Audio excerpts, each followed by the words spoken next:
As humanitarian conditions worsen in Venezuela, the government seeks belief in the unbelievable. The Office of the United Nations High Commissioner for Human Rights on July 4th published a report critical of the Nicolas Maduro regime. Partly from interviews with 558 individuals and meetings with Venezuelan officials, the study documented, quote, arbitrary detentions, ill treatment and torture of government critics and their relatives, sexual and gender-based violence in detention and during visits, and excessive use of force during demonstrations, end quote, according to a summary.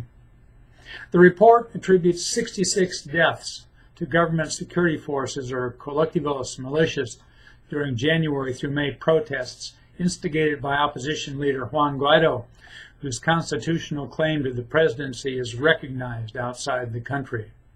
According to the government, security operations resulted in 5,287 killings last year, followed by 1,569 in January through May. Other sources suggest the figures may be much higher, the report says. As of May, 739 people remained arbitrarily deprived of their liberty, including 58 women. 22 deputies of the National Assembly, including Guaido, its president, have lost parliamentary immunity. The oil-dependent economy has collapsed. Oil production, recently 830,000 barrels a day, is one-fourth its level before Maduro's predecessor, Hugo Chavez, took power in 1999. People, mostly women, sometimes spend 10 hours in line waiting to buy food with newly devalued bolivars.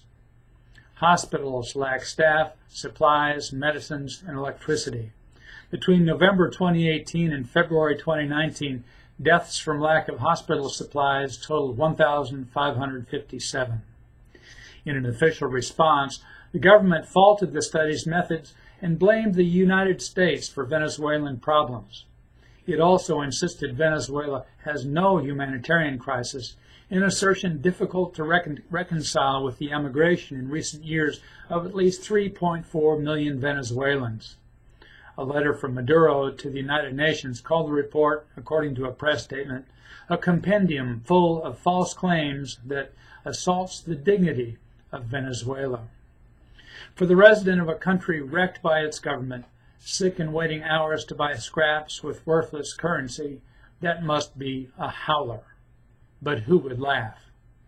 I'm Bob Tippie, editor of Oil and Gas Journal, and that's the editor's perspective, which appeared first in text at www.ogj.com on July 19, 2019. To comment, join the commentary channel at www.ogj.com/oilandgascommunity.